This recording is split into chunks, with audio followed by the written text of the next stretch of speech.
This season of Good is sponsored by MusicBed. MusicBed represents over 700 indie artists and composers with record label quality music for you to license. Also, check out musicbed.com for more information on their subscription service, giving you unlimited access for all your projects. As a good listener, you can get 1 month free off any subscription type. Just head to musicbed.com/good and use coupon code GOOD at checkout. This season of Good is also sponsored by Film Supply. Licensed stock footage from world-class filmmakers. Plus, if you're short on time, they have free footage research available to help you find exactly what you need. Learn more at filmsupply.com. Hold on. Jared? Hello? Can you hear me? Are you there? Say that again. I don't know. Are you there? Christian! What, dude? We're here. Welcome to season 6.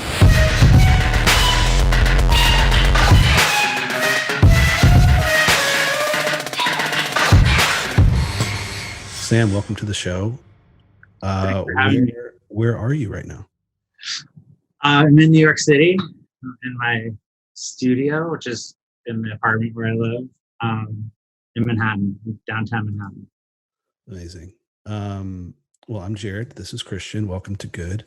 Am I imagining that? What's on the wall behind you? Is that some kind of work in progress thing? Like, are those frames or different things? I have. I rotate this. You can see I have this Canon inkjet printer here. Yeah. And it's sort of like a print studio. So I print everything right in here, and I make these 17 by 22 prints, and then I have these little 4 by 6 things. I have a lot of I do a lot of still stuff for my job as a DP, mostly scouting and just sort of creating reference imagery when we're looking to create an aesthetic. But I have a few projects on the side, still photography projects that I sort of work out and do stuff with here. But stuff I shoot, digital stills. I've been shooting a lot of film lately, which I then scan. I still do them in printing, with an inkjet printer here. Yeah. Very Do you stay in digital world when it comes to stills, or do you get into analog and 6x7 or anything like that? I don't do that much medium or large format stuff. I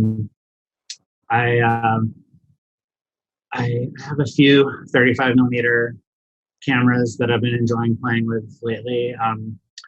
There's a great lab near my house that I can walk to that kind of reignited my interest in shooting film. A friend had referred me to it, and it's nice, shooting film and then getting it processed and going to a place that'll scan it and send it to me like 2 days later, and then I can just, I still have a lot of the control that,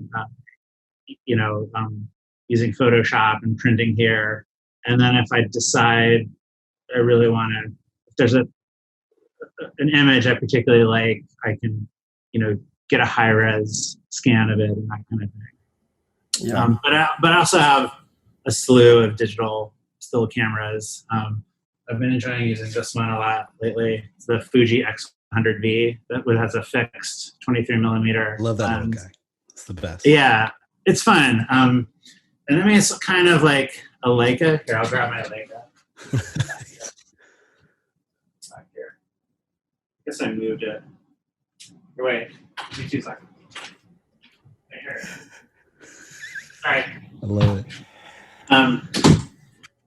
Yeah, this is my M6 with a 23 or 35 mil on. They're very similar size, but this is a film camera. So I usually just bring one of these out. I try and carry one around my neck at all times, just so. Yeah. And I take a lot of photos just of light, different light patterns and shadow and things that when you isolate them, you look a little abstract. And Sorry, go ahead. No, do you feel like that is, I guess I'm curious, like wearing that around your neck. I definitely have friends like that too. Does it become like a burden for your mind to be constantly visual, or do you feel like it just comes pretty naturally and it makes you, I don't know, do you feel like you just like want to turn it off sometimes? It's a great question.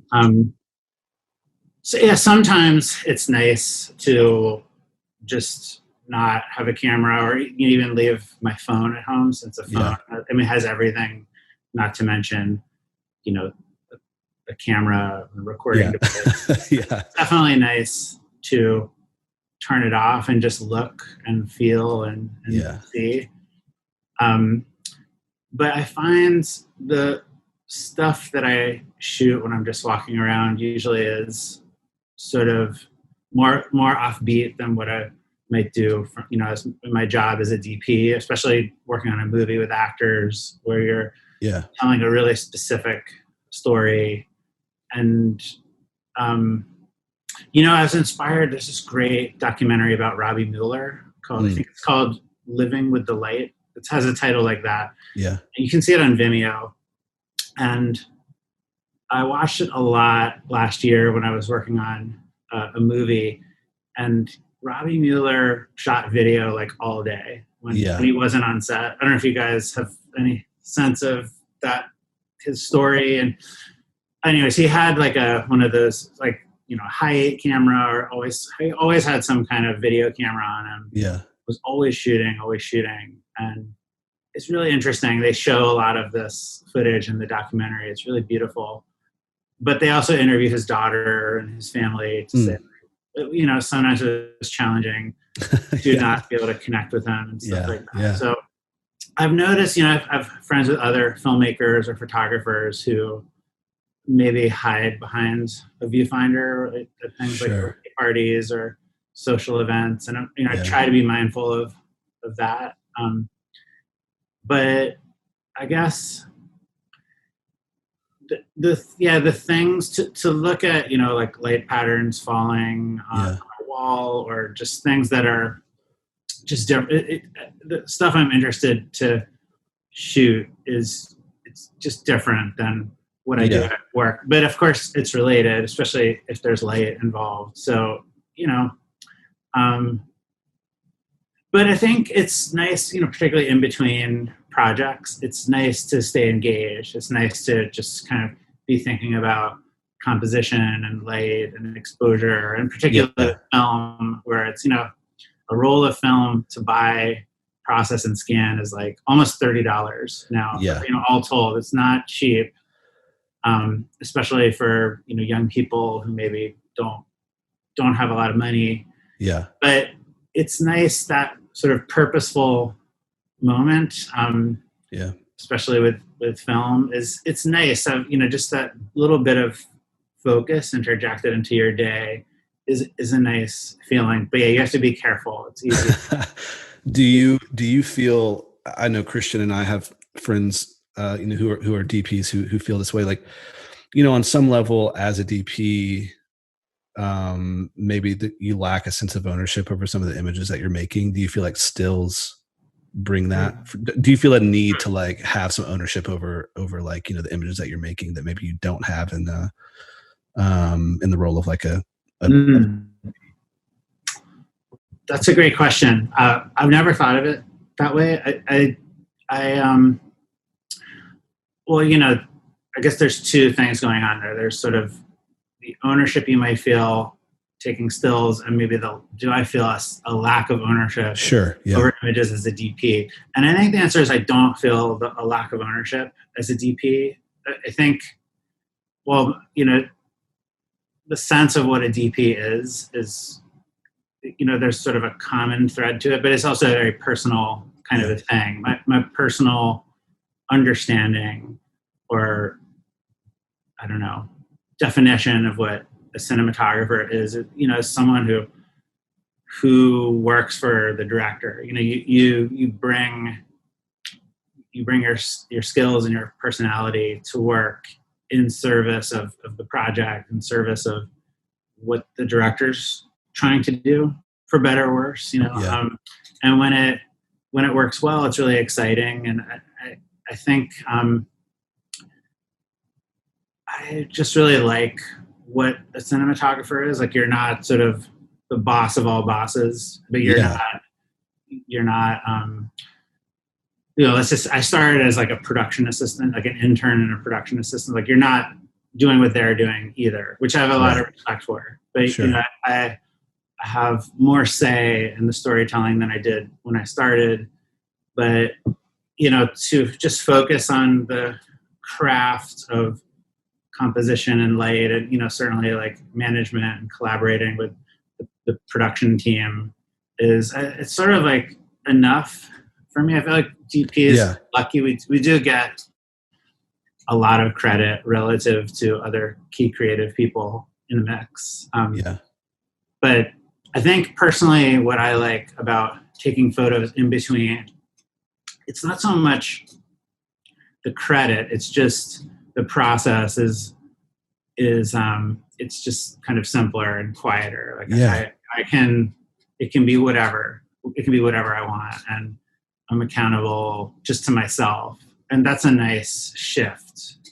But the other side of it is what I find maybe challenging sometimes is, when you're on a movie and you show up to work with with like an army of people, and you're collaborating and working towards a common goal. It's an incredibly thrilling feeling. So you don't have that quite as much. A good friend of mine is a painter, pretty well known abstract painter. And when I go to his studio, it's just like, it's really his own world. And he's good at that. And it's just not as intuitive to me, because I'm so used to working on film sets. And so that duality is really interesting thing to look at. Sam, do you find like is there like an archival nature to what you're collecting? Like, are you sort of a pack rat in a way with images where you're sort of collecting certain type of things for later down the road? Or is it, because that's always my trouble, is like, I'm really good at taking the photos, but like having the system to sort of archive them in a purposeful way. Like, is that also part of it? Or is it purely just sort of the chasing of an image kind of thing, just to like work that muscle? Like, is it both, or where does it usually end up when you actually use the images, Yeah, another great question. These are great questions. I had to learn to archive a little. It's a friend of mine was an archivist for the photographer Brigitte Lacombe. You got a lot of cool friends, man. Just want to say that. A friend of mine.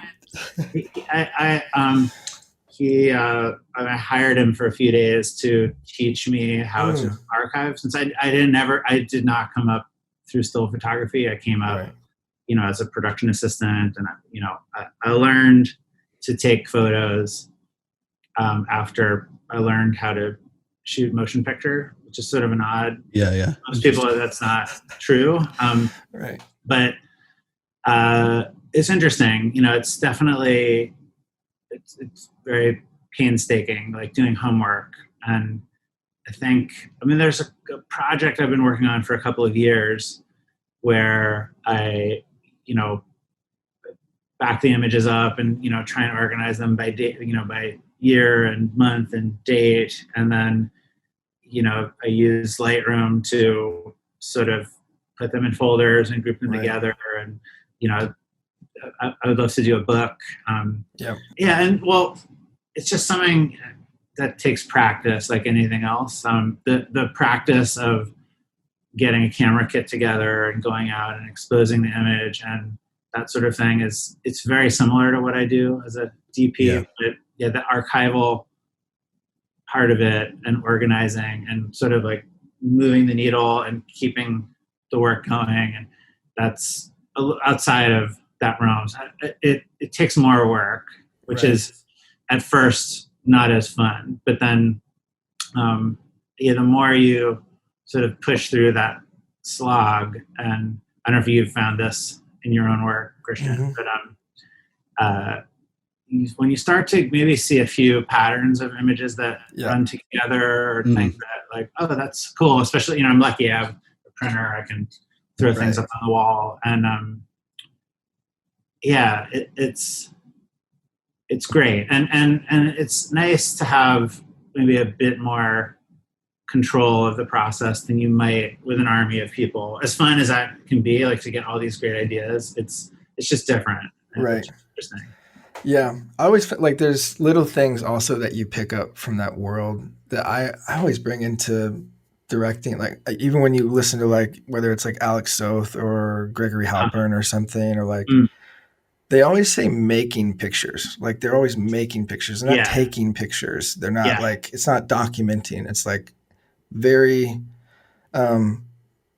it's very thought out, which those kinds of things has always attracted me, I guess. But I'm also into the way that they have these little rooms, much probably like you have back there, where it's like, this is my station. That's my archival stuff. Like I want to make sure everything's organized, because at some point they're going to go back and they're going to make sort of a through line of work that they've been working on for 2 years or 3 years or something into maybe sometimes a book or a project or, I think we all see like the book and stuff that's like very substantial, and it feels like, oh, they've been taking this type of photo for so long. But it's usually not like that. It's usually like a curation of your own work. Like, how do you view your own work? I don't know. That wasn't really go into a question, but I'm sorry. No, that's cool. I've definitely noticed when photographers use the word make as opposed to take. Right. I've noticed people in cinematography describe making tests as opposed to shooting a test, which something about it sounds good. I also heard recently, who was it? I was someone writing about the photographer Robert Frank, and Robert Frank used to use the word hunting for photos. Like, to say like he was on the road. I think he was describing like trying to have a family life when you come back from on the road. And he was saying like, well, when you're on the road, you out on a day hunting for photos, you go back to your hotel, you pass out, and that's it. But then when you're home, you have your family and your kids to take care of, and it's like a whole other, I did a show in Vancouver a couple of years ago, and I was a great gaffer there. We were talking about work and like being on the road and being in a hotel, and said, being on the road at a hotel, it's perfect for a workaholic. Like you just shoot all day, you get your fix, you just come home, like they bring you room service, and you're passed out in 30 minutes, like real simple. Do you kind of bring anything into scouts in that same nature? Like when you're going, whether it's commercial or features, or I'm sure like a different director might sort of require a different sort of scout, but are there some of those elements that you bring into that, whether it's just wandering or shooting stills or whatever? Yeah, I think it depends on the project, but ideally, if it's a very location-based project or story, I would hopefully go a few times. Hopefully I could be a part of the director scout and go for the first time with the director way before any other, like the technical crew would see it. But hopefully it's, myself, the director, production designer, location manager. And I think the first scout, unless you're really pressed for time, but ideally the first scout, it's great to just walk around and take things in and look and just kind of react. Because I've noticed this, maybe you guys have seen this, when you might go to a place. This would happen when I was scouting Lady Bird with Greta Gerwig. We looked at all these houses for the Lady Bird character. And there would be sometimes we'd walk into a place. We must have looked at like at least 50 houses together. We'd walk into a place and I'd think like, hey, this is pretty good, but I try not to say anything. It's like, well, don't say anything yet. Just like walk around, because you have to think about, like 7 or 8 different parts of the movie, and you're trying to find a place that ideally works for all of it. Yeah. It's like, Okay, well, and then at the end of the day, you can't be too sort of logical or logistical minded about these things. You just have to see how you respond emotionally and feel your instinct. But so that's the first step. Play that first time. If you find someplace you like, you maybe have like an open-ended couple of hours or something. You don't always, but sort of walk around and then take photos. If we're looking at an array of different places, I shoot a slate, like before I take anything, like this is X, whatever. Very logistical kind of a thing, and then just go around and shoot. There's very like sort of literal frames, like I want to understand this later, so I'll just shoot something very wide. Yeah. Maybe shoot someone standing in a few spots to see the light. And those images help later to understand, but I think the first part of just sort of observing and looking around is helpful, just because it helps you to be able to translate the photos to yourself later or to other collaborators. Yeah, totally. Yeah. And then once you find a place that clicks, I would go back, especially if it's a big location like the main character's house in a movie. I'd go back. I'd try and spend a whole day there and just see what's happening with the light. And ideally bring, the actual movie camera back and make some tests. There's that word, make some tests. Make some tests. Shoot some tests, make some tests, and just really like deconstruct it as much as possible. Or just see, if it's a practical location with available light and you're hoping to use the available light as much as you can, just see what is this location telling me. Let me ask you a question. I'm curious. You walk into a house like with Greta, and are you guys kind of instantly having a conversation and going back and forth about it? Are you kind of letting her come to her own thoughts and conclusions, and you are coming to your own thoughts and conclusions, or like kind of separately, or are you kind of going back and forth and talking through it as you're looking through the location? More so the second one, I'd say. I think if you're working with a strong director, which Greta is, I think is not going to jump to conclusions quickly. I think you have to like see the whole thing before you can make any sort of comment, because it's so easy to have a false reaction. And then once you walk an entire house and have a consistently excited feeling, but and nothing's left to see, then it's like, okay, how do you feel? Okay, I feel good too. And that's great. And then do you remember, on that note, like, do you remember what the thing was about that house that you guys ended up picking? Like the thing that sort of stood out among the other ones?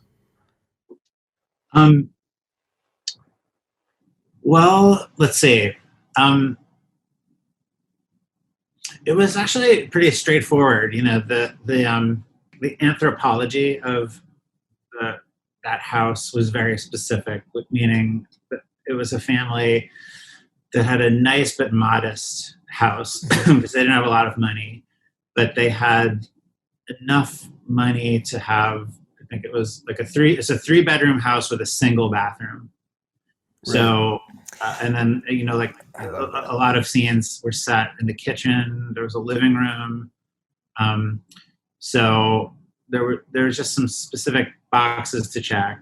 It was okay, to see a house that technically had more than one bathroom, but in the story, only had one. So the brief from Greta was for it to not feel like a very recent renovation of the house. So it was important to have, maybe it had last been renovated or had finishings from like the 70s or 80s, and for it to just not feel like a brand new, like recent post 2015 renovation. So we could really only look at places that were mostly that. There are some places that had a renovation, but it was not major.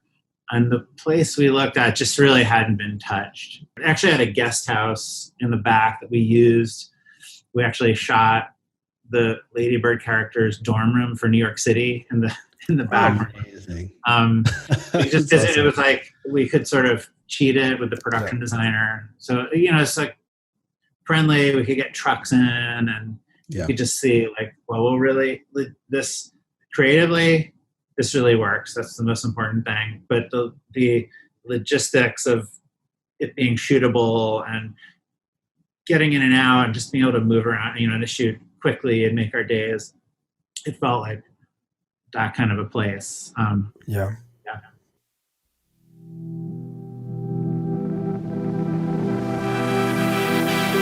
This season of Good is sponsored by MusicBed.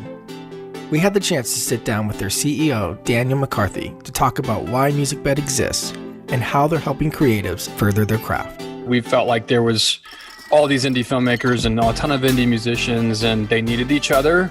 Like we all know, like the best films are a marriage between the moving picture and music.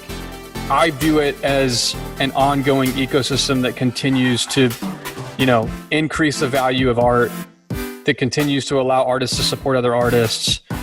Thanks again to MusicBed for sponsoring this season of Good. As a Good listener, you can get 1 month subscription free if you go to musicbed.com/good.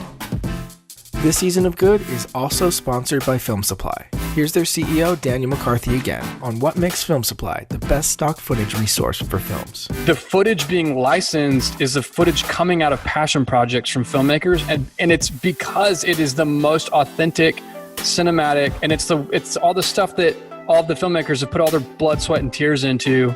And it shows. Like, you look at a clip and you're like, oh my gosh, that's emotive. I want to use that. The guys that just go out there and shoot a day for stock, like, that's not who we are. I mean, that's not what we're about. Like, we're about helping filmmakers fund passion projects and seeing the footage from these passion projects actually get used in commercial ways. Thanks again to Film Supply for sponsoring this season of Good. With Film Supply, you can license stock footage from world-class filmmakers like El Ginter, Diego Contreras, and Maceo Frost, and more. Plus, if you're short on time, they have free footage research available to help you find exactly what you need. Learn more at filmsupply.com.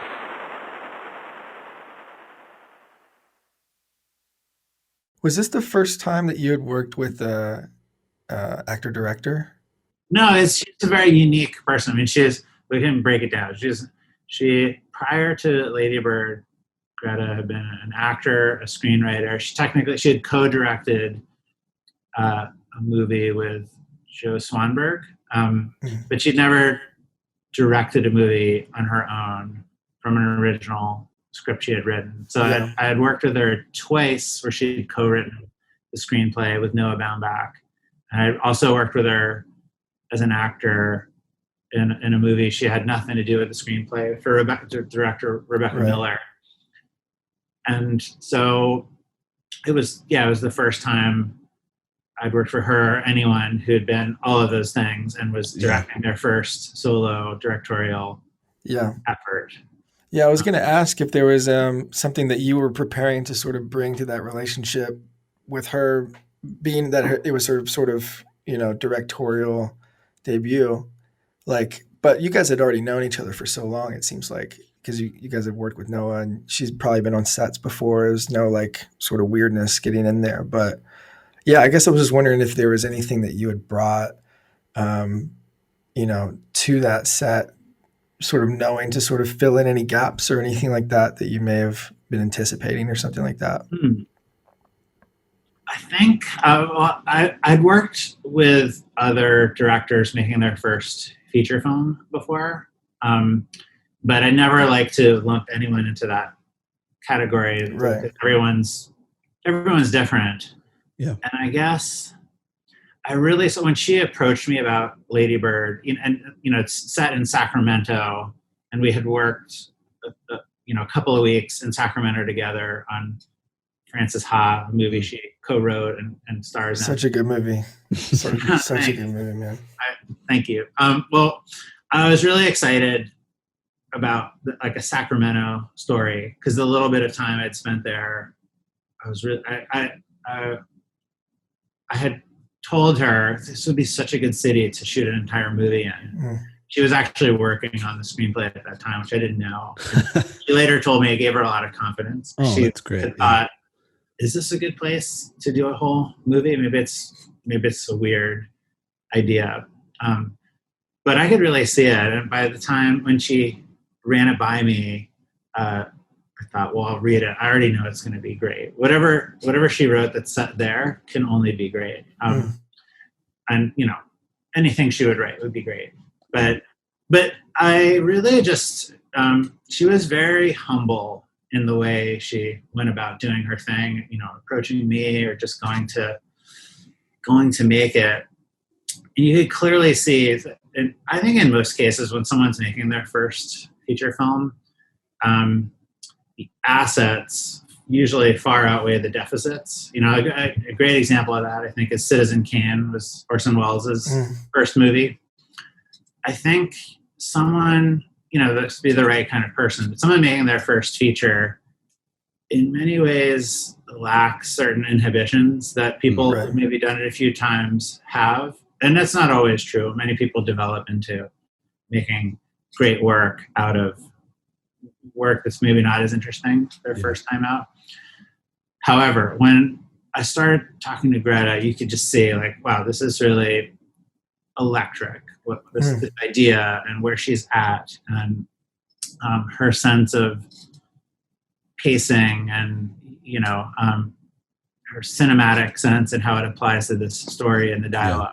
And so to get to your question, did I want to bring something specific to it? I really just wanted to, I did not want to let my past experience with her sort of prejudge what we might be able to do, because I knew I hadn't really gotten to experience this side of her before. I got hints of it with her as an actor, hints of it with her as a co-writer in work, being directed by Noah.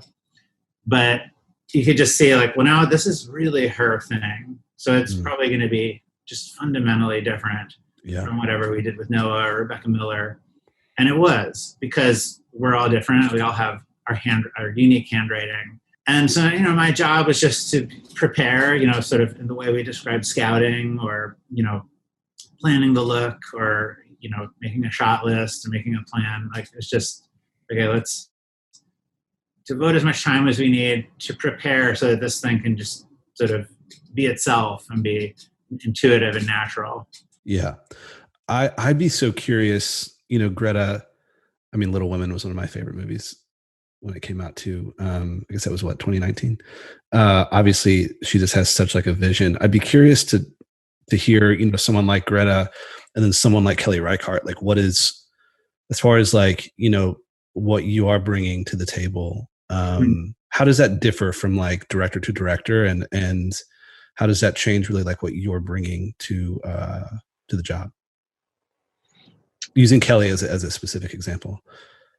Yeah, well, it's interesting. The thing that I got from Kelly when I shot Wendy and Lucy was, in the best way, in prep, we had this great moment in scouting, where we'd spent a few days together scouting, and she was just starting to describe her philosophy of cinematography and what a cinematographer is. Yeah. She said, I don't want you to take this the wrong way, but I kind of want you to be invisible. I think that's really important for you to be invisible. And it's funny, I had all these, at the time, I had all these note cards. I would write little thoughts down and things that I wanted to keep in mind. And I had note cards in my hand, and I flipped through and I found one that just said, be invisible. And I showed it to her. I was like this? That is amazing. And she was really moved by that. It was a great moment. Cool. But, I always think try and start from a place of being invisible, which probably comes from having been a camera assistant, where that's really your job, is stay out of the way, help things move forward, make sure no one can hear you, wear black. Right. And so I bring that foundation into shooting. And so that was definitely good there. But then, it wasn't, obviously there has to be more than just that. I only shot that one movie for Kelly, so I can only describe that. But it definitely, you could really tell a delicate touch was was the thing. Like, Yeah. Greta never had to say, like, just can you just be invisible? I think she wanted me like there talking to her, Sure. weighing in on the positions where she thought the camera should go, and at first, and then by the middle, she would maybe suggest sometimes that she wanted me to take the lead there, sort of in the beginning. It's Yeah. like, Right. your sense is actually just as good, if not better, than mine there, because all this, the dialogue is paced so great. Just tell me, I'll make a suggestion, but if you disagree or want something else, Like you were kind of creating the vocabulary at the beginning together a little bit. Yeah, it was great because I knew her from before. I was able to spend a little more time than I might normally, just breaking down the script with her, and we would just talk through how you might shoot certain scenes even before we had the locations and that kind of thing. Yeah. And I didn't get that opportunity with Kelly. I got brought in, I got hired. I first learned about Wendy and Lucy maybe about 6 weeks before it started shooting. Wow. And I think a week later I was there. Something like that. I don't remember the exact time frame, but it was just a much shorter sort of. Yeah. Did you feel, with it being a more visual movie, like you said, like not as much dialogue, did you feel more weight in what you were doing with it being like a very visually driven film? Or I don't know, how did that kind of sit on your shoulders, I guess, kind of entering into that job? Well, we shot Wendy and Lucy, I think it was the summer of 2006. So it was 14 years ago now. Yeah. And I think I was just younger and not as experienced then. Yeah. And in some ways I was an asset. I really, truly believe when you're doing making your first foray into feature filmmaking. And it wasn't my first feature. I think it was my fourth. Yeah. But anyways, I think the weight was not so much, this one has less dialogue. So it was just, at that time, I think it's a director I really admired. She had just made Old Joy, which was incredible. And I think it was just very simply like, just don't screw this up. like there's just that's like a very crude way to say it. Yeah. But maybe a more sensitive way to put it might be, I had a lot of respect for her. I really loved the script. And I guess the pressure was, it's really right there in the script. Yeah. Your job is to just make sure you transpose this onto the screen in a way that gets at what's here and in the appropriate way elevates it in a way that everyone feels good about. I was not as experienced. I did not know her technically, just dealing with film versus Lady Bird had a much, much longer runway just for prep in and of itself. Also, I had done 4 movies with Greta in different capacities, and stuff like that. So, question, kind of switching maybe from working with directors to working with different actors. The one movie I think that there's probably a few, but that I hadn't seen that you had made was Maggie's Plan. But I looked at the cast and I was like, Greta Gerwig, Bill Hader, Ethan Hawke, Maya Rudolph, Julianne Moore, and then thinking about working with Michelle Williams on Wendy and Lucy, and then Ben Stiller and Adam Driver and so many people. I guess how does it change what you're doing? Maybe even like what you're doing earlier on when you weren't working with that kind of talent. How does that change your job when you have that kind of talent in front of the camera, maybe versus like earlier in your career? Do you or is that anything that you even have thought about or no, that's a great question. I think it, all of those names you mentioned, if anything, like the great thing about it is it's easier. Not that people who aren't famous are not you're not talented. That's not what I mean. But all those people, what was easy about it was they're all great. They're all talented at ease in front of the camera. Yeah. love cinema, love filmmaking. All of those people love DPs. So if you sort of show up with some humility and a sense of collaboration, you're going to be fine with all those people.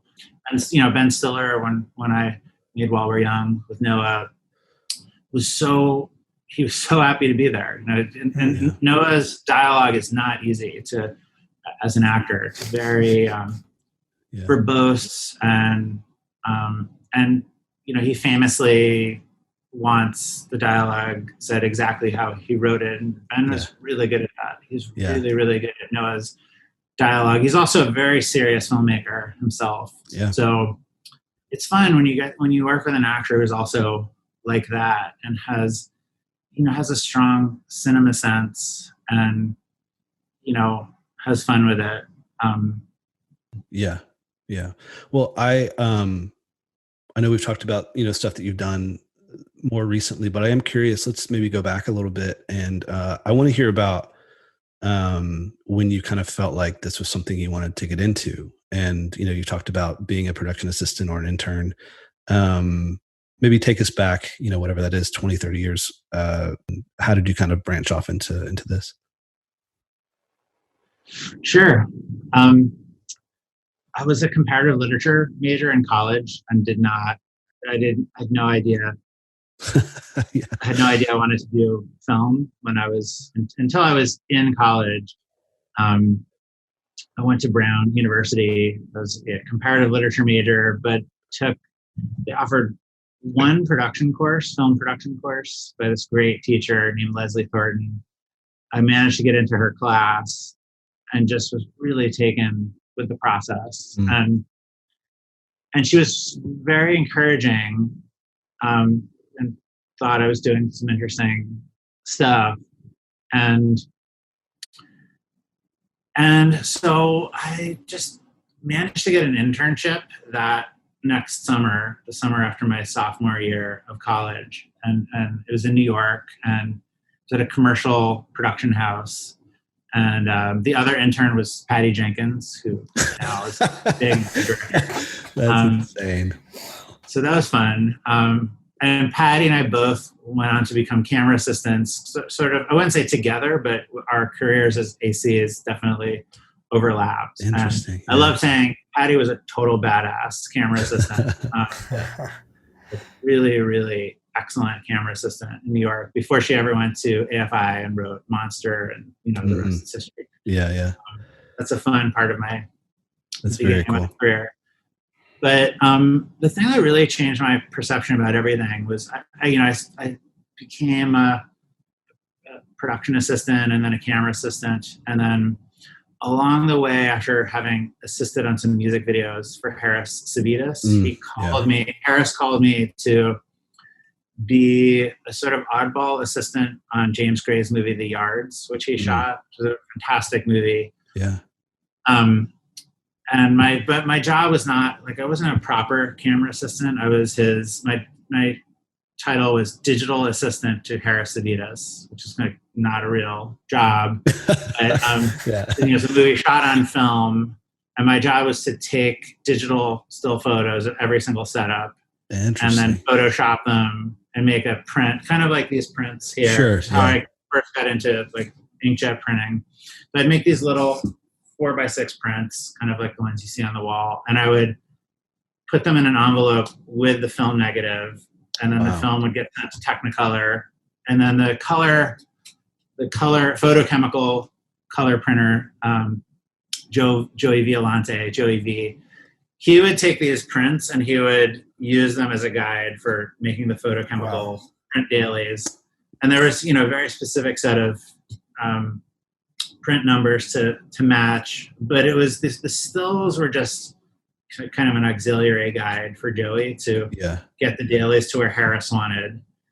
So that was one of my jobs for him, and the other job was doing light diagramming everything. And that was great because Harris was doing some really audacious exposures, very underexposed, very very kind of risky. but it's made slightly less risky because I was recording everything for him. He would just tell me, he wouldn't let me take any light readings. I showed up on the first day I thought like, oh, he wants me to take his light readings to record them. And I went to take a light reading. He was like, what is that? What are you doing? Like, oh, and immediately I was like, oh, right. Yeah. He's like, no, you're not taking any light readings. I'll take them and I'll tell you what they You just crossed the line. It was great. He's like, right, of course. I don't know what I was thinking. But it was getting to work closely with Harris, or I could see, and I think going back to your question from before, Christian, about do you get enough credit as a DP? And then what I saw working for Harris was like the cinematography is so vast, like technically, artistically, it's just like a great mix of being creative and being technical. And I could see that with the way Harris did his job. Unfortunately, he passed away about 6 years ago. But I could see like, oh, this guy, it's like just limitless. This guy's mind and his craft is limitless. Wow. And he was very unique, very, very unique cinematographer who I could just see like no one, I worked for quite a few other cinematographers. No one was as thoroughly researched as Harris or as adept at like putting all that technical knowledge aside and just kind of being in the moment. Wow. And so I had been very interested in cinematography prior to that, but that absolutely crystallized the idea in my mind. Like, oh, I could be something like that. Like no one will ever be Harris. I think maybe if I was lucky at a young age, was I understood that if anyone steps behind the camera and they're sort of trying to make stuff, each person is very unique, and your personality is what's really sort of goes into the process. And what you see on screen is very much a reflection of the personality of the person creating. And actually at that time, I said that to Harris, and I was probably, I was like 24 years old or something when I worked on that movie. And I remember he said like, oh, the fact that you understand that means you're sort of ahead of the game. If you understand that it's all about your personality. It's not really about which light, which lens, which is important. And again, this is a person who is as thoroughly researched in lenses and technique and the sort of alchemy of filmmaking as you can be, but just very adept at keeping it separate. And so ever since I've been, just on the journey. Yeah. Wow. Yeah. I do have one question on that. Me and Jared would like kill ourselves if we didn't talk about the Kanye West Lil Pump music video. Oh yeah, you got it. How did it come about? Yeah. I couldn't figure out a segue. I was like, we can't wrap up, Jared. That was perfect. Please tell us about that. I have a good anecdote about that for you. Okay, please. So, I was lucky enough to get to work on that, and I mean that absolutely sincerely. I'd done a few things for Spike Jonze, the director Spike Jonze, who technically did not direct that video. He wrote the treatment for it, and he produced it. But he had to be. Kanye wanted him to direct it, but he had to be out of town. So he just sort of like, we all prepped the job together, and he designed the set. And then I think the director credit is Kanye himself and Amanda Adelson, who's Spike's writing partner and former assistant, but now very much a peer of his. So Spike called me, and I was very happy to get to do it. And he said, when we were sort of talking about what it should look like and what it should feel like, he said, I want this to feel like if Harris Savitas shot a movie for Stanley Kubrick. And I was like, oh, so no pressure. Harris Savitas shot a movie for Stanley Kubrick. Like, Yeah. Okay. I was like, okay, sure. So it was it was kind of amazing. That is So then, some of the most fun part about that was getting to kind of be on a phone call with Spike and Kanye West. Just kind of, I was just listening to them, man. that idea back and forth, and Spike. Both of those guys are geniuses. Yeah. Spike would, they would just talk and then Spike kind of drew out the costumes. It was like really oversized costumes. You see, like, those are just like based on his sketches, and then the costume designer took it and ran. Wow. And it was just very, very creative, very fast. Like, I got called. I think they were like, "Can you fly to Chicago tonight and like pre-light tomorrow and shoot in 2 days?" I was like, sounds like a music video. It's like, actually, I can. I actually can. And then, or I think it was like the next morning, but it was something really like super fast turnaround. And then I went to the airport and they're like, "It just switched to LA. We're not doing it in Chicago." And I've been like on the phone with like all, crew that I worked in Chicago. And I had to call them and be like, "I'm really sorry. It just moved to LA." And then I was, we were, just like texting from the plane. I live in New York, so flew to LA. It's just one of those. I like stayed in a hotel at the airport. It was just, bonkers prep. Yeah. And it was a lot of fun working with Kanye. The thing, he's, all I can say, all of his life outside of work. Sure. That is what it is. But the guy showed up like 2 hours early. He just worked his butt off. And it was through his production company, and everyone got a check before we left. Like, that is amazing. All my like grips and electricians who, let's just say, don't listen to Kanye, but we're happy just to go work. Like, sure, they loved him, and not just for the check, just the general, like, his work ethic. His work ethic is pretty incredible. And he, be like, "Sam, you good? Do you need me?" I was like, "No, we're good. We probably have like an hour." He's like, "Okay, I'm just going to be making a beat back here. Just please come get me if you need me." I was like, "Really?" Okay. I mean, it was not what I don't know what I really expected. I just wasn't, I've done a lot of music videos. Yeah, that doesn't fit the cliche, right? Rarely is, whoever it is, whatever genre of music, it's usually not like that. Right. Yeah.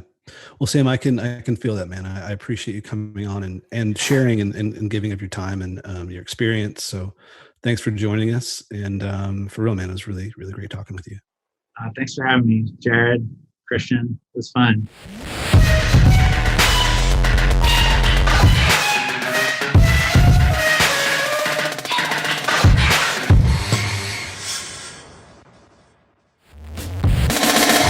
Don't forget, this season of Good is sponsored by MusicBed. Go to musicbed.com to check out over 700 indie artists and composers with record label quality music. And remember, as a Good listener, you can get 1 month free off any subscription type. Just head to musicbed.com/good and use coupon code GOOD at checkout. This season of Good is also sponsored by Film Supply. Licensed stock footage from world-class filmmakers. And do not forget to take advantage of features like shoots and scenes. Craft an entire narrative with extensive collections featuring the same talent and settings. Plus, if you're short on time, they have free footage research available to help you find exactly what you need. Learn more at filmsupply.com.